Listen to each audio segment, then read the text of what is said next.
ఈరోజు మనం కాలీఫ్లవర్ కాబూలి శనగలతో కర్రీ ఎలా చేసుకోవాలో తెలుసుకుందాం. రెండు ఆలుగడ్డలు 4 ఉల్లిపాయలు 5 పచ్చిమిరపకాయలు 1 టమాటా ముక్కలు చేసి పెట్టుకున్నాను. చిన్న అల్లం ముక్కలు చేశాను. కరివేపాకు. ఈ కాబూలి శనగలు రాత్రి వేడి నీళ్ళలో నానబెట్టి పొద్దున్న ఉడకబెట్టాను. 4 విజిల్స్ వచ్చిన తర్వాత సిమ్లో పెట్టి ఇంకో 3 విజిల్స్ వేయించాను.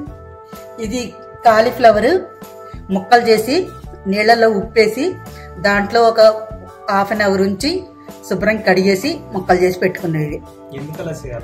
అందులో ఏమన్నా పురుగులు అలాంటివి ఏమన్నా ఉంటే పోతాయి. ఇంకా ఆ పోపులోకి ఆవాలు, జీలకర్ర, పసుపు.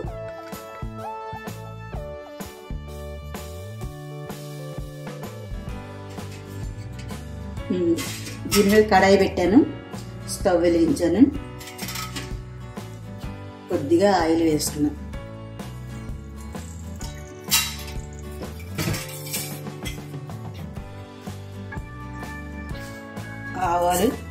కాసిన ఆవాలు,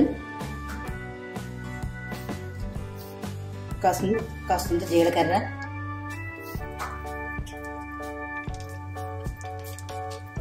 కొద్దిగా పసుపు.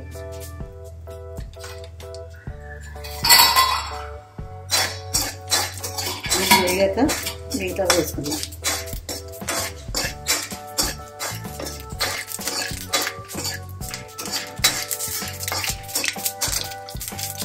వెల్లిపాయ ఆవాలు, అల్లం ముక్కలు, పచ్చిమిరపకాయ ముక్కలు, కరివేపాకు 1 నిమిషం వేయించేసిన తర్వాత ఉల్లిపాయ ముక్కలు,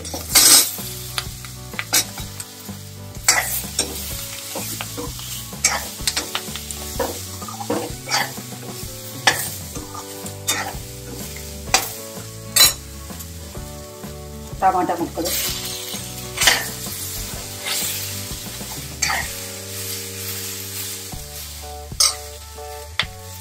ఆలుగడ్డ ముక్కలు,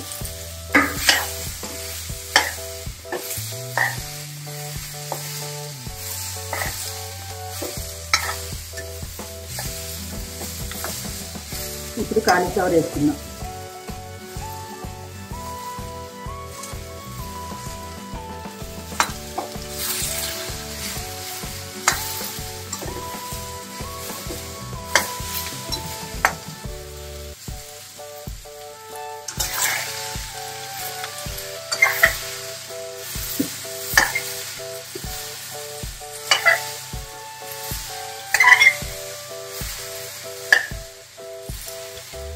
ఇప్పుడు దీంట్లో కొంచెం వాటర్ వేద్దాం.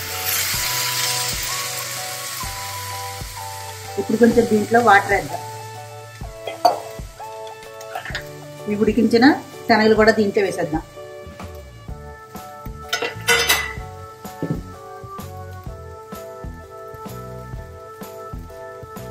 దీనికి సరిపడా సాల్ట్,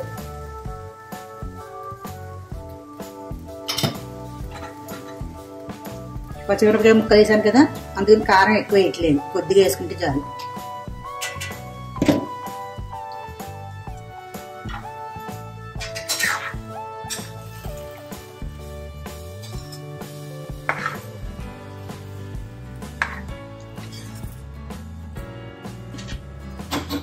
ఇప్పుడు దీని మూత పెట్టి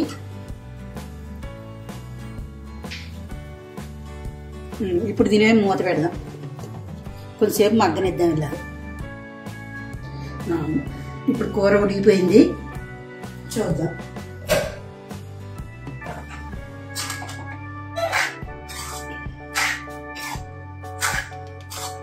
కూర ఉడికిపోయింది. ఇప్పుడు బౌల్లోకి తీసుకుందాం. ఈ కర్రీని చపాతీలకి, రైస్లోకి కూడా బాగుంటుంది. ఈ కర్రీ రెడీ అయిపోయింది.